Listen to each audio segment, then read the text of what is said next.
Last week I did a video on the bell curve and the space between minimalism and maximalism.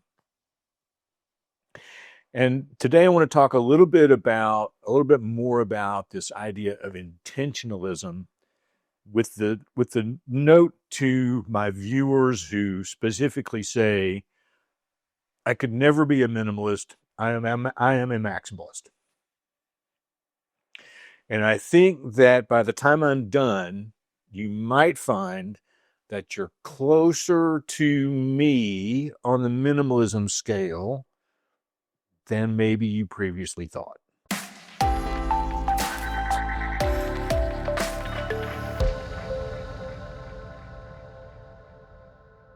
So before we begin, let me just point out that I have my teleprompter over here on the table beside me and my phone. So typically this is hanging off of the lens of my camera, and my phone is sitting here with the speech rolling up for me to read from. And when you see videos of me with just using one hand, it's because I'm controlling the teleprompter with the other hand. But given recent circumstances, I have decided to go back to a more authentic style of making these videos. And I'll talk about that more at the end of this video, so stick around. One of the things I think that maximalists do that minimalists also do in a slightly different way that bring us into this bubble of the bell curve that I'm now calling intentionalism is that we curate things. Maximalists curate things with purpose. Now, in minimalism, we try to get rid of as much as possible, and we curate the things that we own by depleting them down to essentials. In maximalism, people like to have more stuff. They like to keep more pictures and more knickknacks and more books and more pictures. And I think I already said that. And all those kinds of things. So the difference is they're not just thrown out there to make some big mess in their home. They've curated them purposefully. They've got the pictures hung on the wall in a particular way to make them as pleasing as possible to see. They keep things on the horizontal surfaces, the vases and the flowers and the pictures and the knickknacks and the things they've accumulated from travel. They keep all of those things in an order that tends to bring balance to the environment.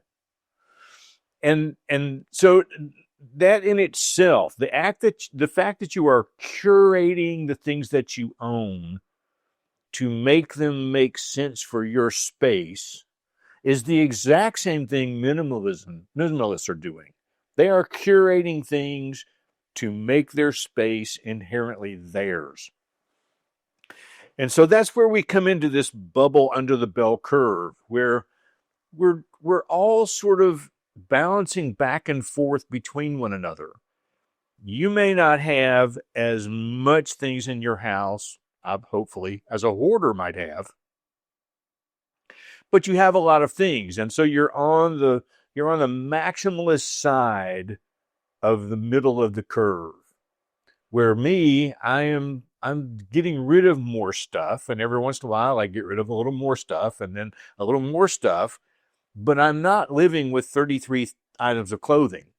So I'm not way over here on the minimalist side. I'm just over to the minimalist side of the middle. And I think a lot of us are in that place. Another thing that I think maximalists do is that they are representing their authentic self in the way that they are curating the items that they keep.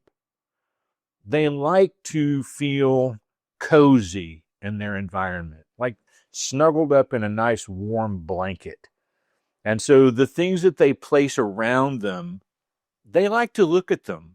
It brings them peace. It it represents a part of them. And maybe the easiest thing that I could say about that for me is that I like pictures in my home. And I have had a lot of different pictures, big, large frame pictures. But over the space of the last few years, I have tried to curate those pictures to be pictures that I have taken, so that they make that looking at them brings a sense of peace and calm to me, because it reminds me of where I was. Specifically, the picture that's over my couch in the living room of the pier near Paso Robles Beach in Florida. I love that place, and it brings me peace and calm to remember going there. And so maximalists are curating those things to a place that is really identifying their authentic self. Maybe red is their favorite color, and so you're going to see a lot of red throughout the house. Minimalists are doing the same thing on a different plane. They are making things more of their authentic self by eliminating things that aren't their authentic self. And so we're still sort of in this balance in the middle between maximalism and minimalism in this area that I'm calling intentionalism. We are all being intentional about representing our authentic self, but our authentic self is not the same as the authentic self of the person who lives next door to us. And by curating their space and making it more representative of their authentic self, maximalists are practicing mindfulness, which is a practice that minimalists like to grab a hold of. They are being mindful of their environment. Again, it's not just this vomit of stuff in their house. But it has meaning, and it has shape, and it has a deal to it that brings to these people the fact that they have given great thought to what they're collecting. If they're collecting books, there is a rhyme and a reason to their book collection. If they love old movie posters, there's a rhyme and a reason to those posters throughout their house. If they like rugs and drapes and all those kinds of things, there's a rhyme and a reason to that. They have thought through the process and practiced mindfulness in making their home as comfortable for themselves as possible. While minimalists, on the other hand, have also practiced mindfulness in the things that they have depleted from their home, in the things that they choose to get rid of. They don't get rid of everything. They get rid of the things that no longer bring them joy. They're practicing a mindfulness to the way they are curating their environment. And again, that puts us in this big bubble of the bell curve where most of us live. In the minimalist community, we talk about experience over stuff. But maximalists, they emphasize experience through their stuff. So for instance, I have sitting on a wall just outside my studio a picture of my 3 daughters and myself standing before the Big Eye in London when we took a family trip there, and I had a professional photographer take family photos. That was an experience. We all experienced it. We all enjoyed it. We all loved it. And I have a physical representation of it on my wall. More than that, I printed a hard copy book of all of the images from that trip, the images that I took, as well as the images that the professional photographer took, and I gave it to my children as Christmas gifts so that they could look back at that book and remember the experience. So maximalists on one side are saying, here is something I can tangibly touch that reminds me of the experience I had in this country or this town or in my friend's home. Minimalists, on the other hand, are emphasizing the fact that it's enough to take a picture of the item where you can look at it on your phone and remember.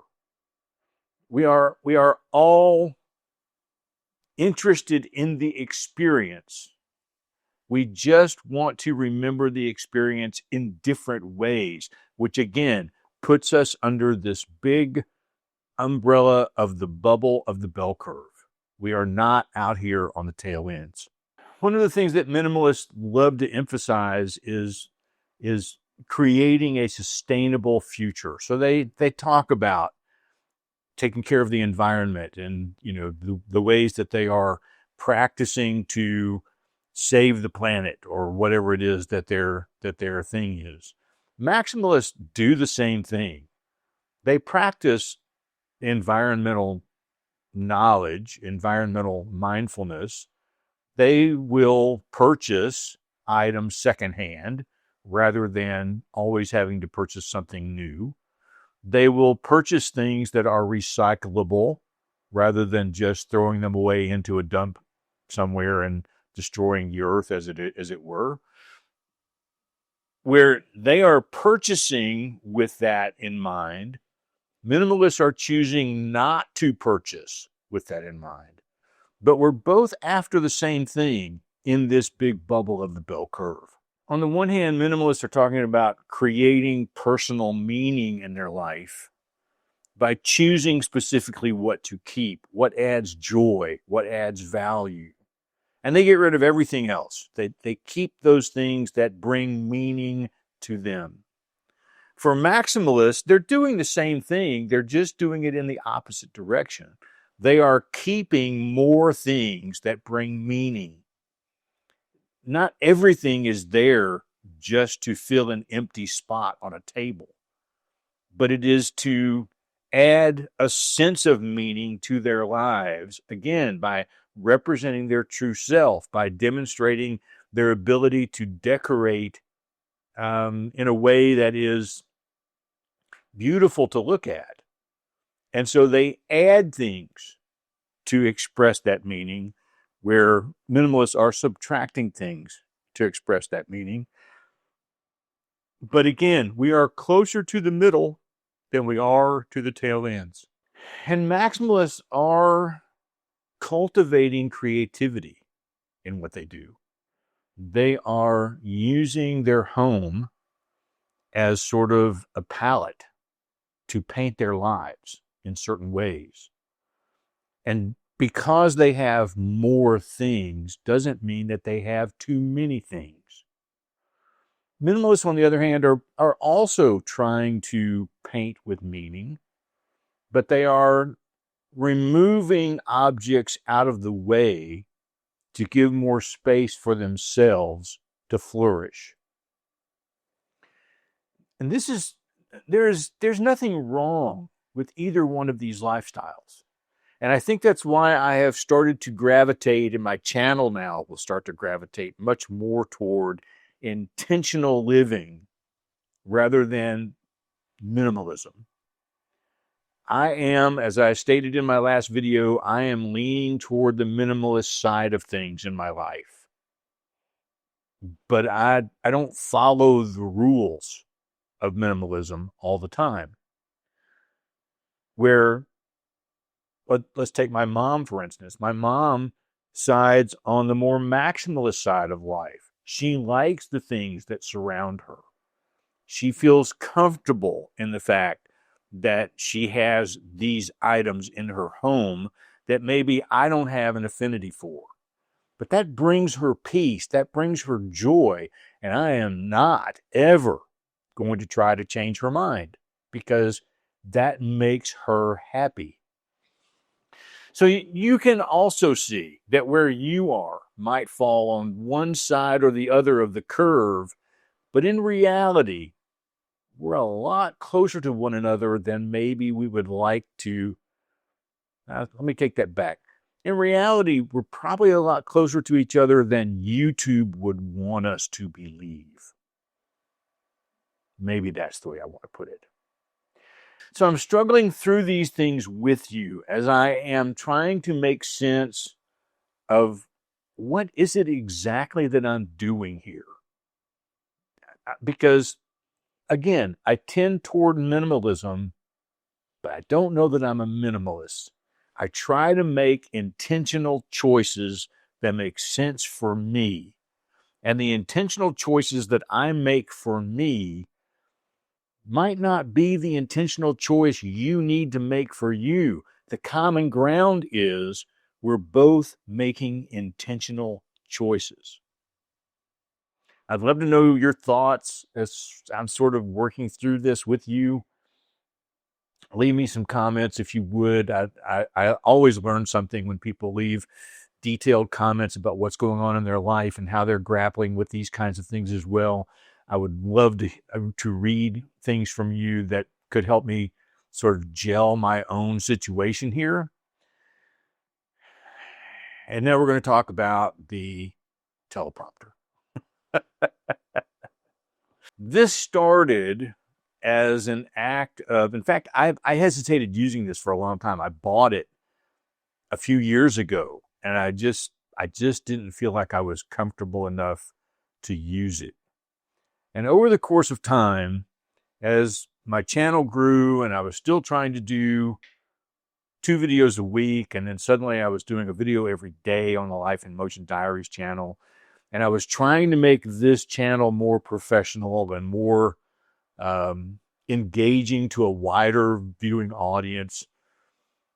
I began to sort of use the teleprompter a little bit to put in like bullet points to remind me where I was in my talk. Because here's what happens on a video like this. I'll talk about the first topic, but I won't remember where the second topic is going because my memory is about this long. And so during the video, I have to pick up my phone, and then I have to open up Google Drive, and I have to find this document again, open it up, read. In fact, I will put a screenshot up here. Let me just make it right now so you know what's going to happen. I will put a screenshot up here of what my notes look like. And I'm just sort of scrolling through. I've got to read. I've got to get my mind right again. Then I've got to put the phone back down. Then I've got to start over. Now I've got this big, long, wide space of nothing on my video that I've got to edit out. So videoing like this doesn't take as much time before I make the video, but it takes a lot less time with a teleprompter when I'm editing the video later. Going this way, editing the video takes a lot longer because I've got a lot more stuff I've got to cut out and condense down and make sure that I haven't said something stupid when I'm talking off the top of my head, which I'm prone to do. And it just sort of became a way to make things on the back end go a lot smoother. And I think along the way, I lost my way. I think that's what I did. And so going forward, you're going to see a lot more videos like this. In fact, I put this here. You may see the teleprompter here again. I don't know. But what you will see is you will see my phone laying on this table while I'm doing these videos. And that will be a cue to you that my teleprompter is not being used. Anyway, yeah, every once in a while you got to do a reset. You know, you just got to do a reset. So I know I've talked on way too long. I'm going to cut this off. Thank you for watching. We'll see you next time.